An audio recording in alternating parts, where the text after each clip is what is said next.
আরও জানাতে দিনাজপুর থেকে আমাদের সাথে সরাসরি যুক্ত হচ্ছেন শাহনেওয়াজ বাবলু।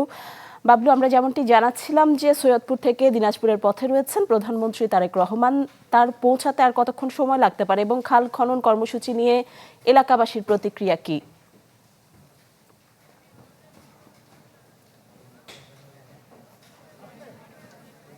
তারেক রহমান কখন পৌঁছাতে পারেন এটা বলাটা মুশকিল, কারণ হচ্ছে তিনি যেহেতু বাসে করে, যে নির্বাচনের আগে যে বুলেটপ্রুফ বাসে করে তিনি নির্বাচনী প্রচারণায় অংশ নিয়েছিলেন, জনসভা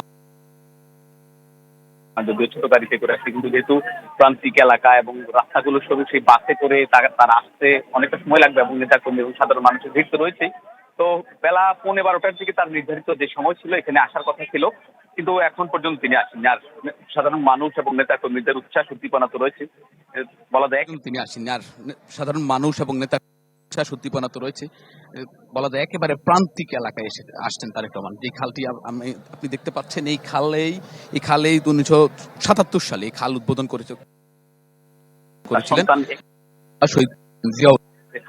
প্রায় বলা যায় দীর্ঘ সময় পর তার সন্তান একই খালে আসছেন এবং সেখানেই তিনি যে খাল খনন কার্যক্রম শুরু করবেন।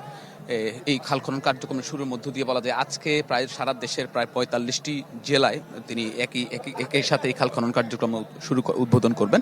এখন ঘরেই হবে বিয়ে বাড়ির পোলাও, যদি থাকে আকিজ এসেনশিয়াল সুগন্ধি চিনি গুঁড়া চা।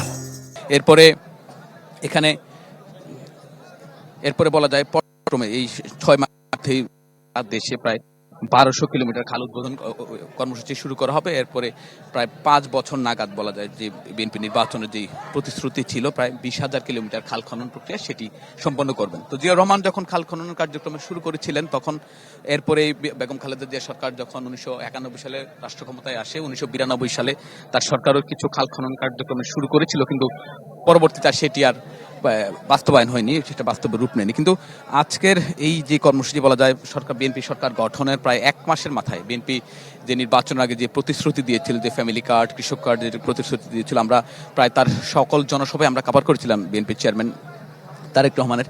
তো তিনি তখন যেটি বলেছিলেন যে আসলে খাল খনন বাংলাদেশে যেহেতু যে নদী নালা, বিশেষ করে বলা যায় যে একটি পরিসংখ্যান আমরা দেখতে পেয়েছি, যে পরিসংখ্যানের মধ্যে বলা আছে যে গত কয়েক দশকে প্রায় সারা দেশে 60 থেকে 70% যে জলাভূমি রয়েছে, জলাভূমিগুলো অনেকটা বিলীন হয়ে গেছে। এই বিলীন জলাভূমি যে প্রাণ ফিরিয়ে আনতে মূলত এই খাল খনন কর্মসূচি। আর বিশেষ করে যেহেতু উত্তরবঙ্গের এই জেলা যেহেতু পানির সংকট তো রয়েছে এই তিস্তা পার, এবং এই পানির সংকট অনেকটা লাঘব হবে এবং যে খাল খননের মধ্য দিয়ে এবং যে জলাবদ্ধতা হয়, বন্যা হয়, সেটি লাঘব হবে। কিন্তু এখানকার মানুষ প্রত্যাশা করছেন যে তারা দীর্ঘদিন ধরে যে পানি সমস্যা রয়েছেন এই হবে এবং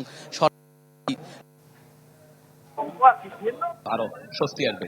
নিশি বাবলু, ধন্যবাদ আপনাকে। আমরা দেখতে পাচ্ছি পটুয়াখালী থেকে এম কে রানা আমাদের সাথে যুক্ত হয়েছেন।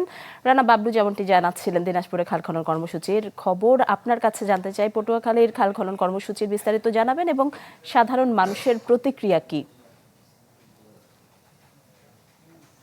হ্যাঁ নিশি, আমি এখন দাঁড়িয়ে রয়েছি পটুয়াখালীর গলাচিপা উপজেলার, যে আসলে গলাচিপা সদর উপজেলার বুক চিরে যে বহমান খালটি, সেই খালের সামনে আমি দাঁড়িয়ে রয়েছি। কিছুক্ষণ পরেই প্রতিমন্ত্রী জনাব ভিপি নূর কিন্তু তিনি এই খাল খননের শুভ উদ্বোধন করবেন। দীর্ঘ 8 কিলোমিটার লম্বা এই খালটি কিন্তু আসলে দীর্ঘদিন পরিত্যক্ত অবস্থায় পড়েছিল। বর্তমান সরকার ক্ষমতায় আসার পর থেকে আসলে প্রধানমন্ত্রী বা তাদের ইশতেহারে যে খাল খননের যে বিষয়টি রয়েছে, সেটির প্রতিশ্রুতি বাস্তবায়নে কিন্তু আসলে আজকে পটুয়াখালীর গলাচিপা উপজেলার এই যে গলাচিপা সদর যে রয়েছে, সেই সদরের বুক চিরে যে 8 কিলোমিটার দীর্ঘ এই খালটি খননের কিছুক্ষণ পরেই উদ্বোধন করবেন প্রতিমন্ত্রী জনাব নুরুল হক নূর। এর মধ্য দিয়ে কিন্তু আসলে পটুয়াখালী জেলায় যে আসলে বরিশাল বিভাগটাই আসলে নদী এবং খালে বেষ্টিত, ফলে কিন্তু ব্যাপক পরিমাণ যে কৃষি জমি রয়েছে, সে কৃষি জমির বুক চিরে যে বহমান খালগুলো রয়েছে, ইতিমধ্যেই অধিকাংশ খাল কিন্তু মৃতপ্রায়।